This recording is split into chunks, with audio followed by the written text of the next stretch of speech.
rekan-rekan wartawan, jadi kita sama-sama melihat bahwa hari ini kami dari Kodam Iskandar Muda menerima penyerahan senjata dari masyarakat dengan bukti bahwa dengan seperti ini masyarakat sekarang sudah semakin sadar dengan kepemilikan senjata yang ada dua hal. Ini adalah bekas konflik atau juga senjata yang beredar di masyarakat, dan saat sekarang dengan kesadaran mereka diserahkan kepada kita. 6 pucuk, 5 laras panjang, dan 1 laras pendek atau pistol. Laras panjang itu terdiri dari AK-56 ada 2 pucuk, kemudian US Karabin 1 pucuk, SS1 1 pucuk, dan M16 1 pucuk. Munisinya, munisi SS1 ada 261, kemudian munisi AK ada 7, dan munisi pistol ada 5 butir. Itu saat sekarang diserahkan kepada.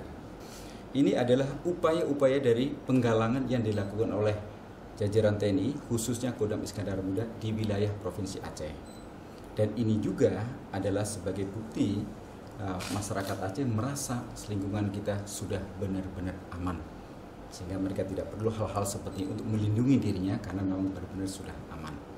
Dan kemudian saya juga berterima kasih kepada rekan-rekan wartawan, termasuk memberikan apresiasi khususnya kepada masyarakat yang sudah memberikan senjatanya kepada kita, ke aparat keamanan. Dan kemudian saya juga terima kasih kepada rekan wartawan, sekaligus menghimbau untuk disebarkan ke masyarakat baik yang di perkotaan, desa maupun yang di pedalaman yang masih memiliki senjata, baik itu ex konflik atau ya senjata yang beredar di luar, untuk diserahkan ke aparat keamanan.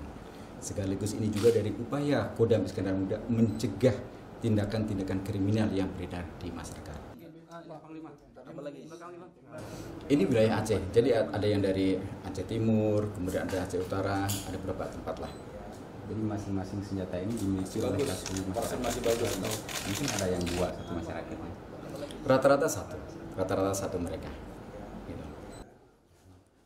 Nah ini juga makanya saya sampaikan penggalangan senjata adalah mereka-mereka yang narkoba, peredaran narkoba. Banyak. Nah ini kan salah satu upaya kita yang bisa kita lakukan mencegah tindakan kriminal, salah satunya adalah peredaran narkoba. Kita kan penggalangan ini sejak ya dalam program setiap tahun kita mengadakan penggalangan, tidak ada operasi secara khusus, tidak ada, dan di situ adalah operasi penggalangan yang dilakukan adalah baik yang dilakukan oleh intelijen dengan jaring-jaringnya atau yang dilakukan oleh para babinsa dengan mitra-mitra karib yang ada di lapangan. Mereka mengajak dari masyarakat dengan membangun, kemudian dan sebagainya, akhirnya masyarakat dengan sekadar